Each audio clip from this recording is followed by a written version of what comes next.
Hi, it's Dr. Centeno, and I'd like to talk to you about an upcoming webinar on how to read a shoulder MRI for regenerative medicine. And the real reason is that all too often we see doctors just relying on the report.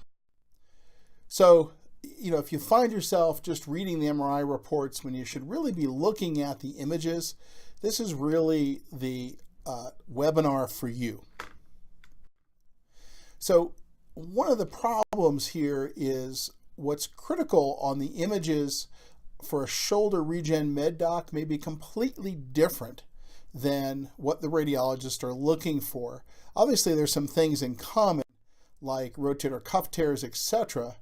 But for instance, this is a picture of some increased signal in the humerus, and that may be a very important thing for a regen med doc to know about as far as treating the bone here.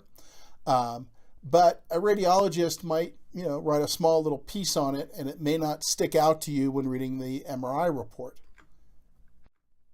And a radiologist may spend an awful lot of time focusing on a rotator cuff tear, but what you need to know as a regen med doc performing a stem cell injection into this area is whether or not the type of rotator cuff tear you're seeing is consistent with putting stem cells in that area. So what are you looking for that's a deal breaker for just treating this through injection versus something that's going to allow you to treat that spot?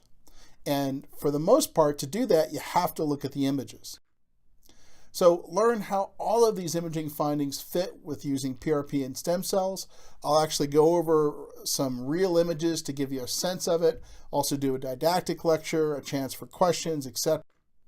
So sign up for this free webinar today and look forward to having you online to go over how to read a shoulder MRI. Thanks.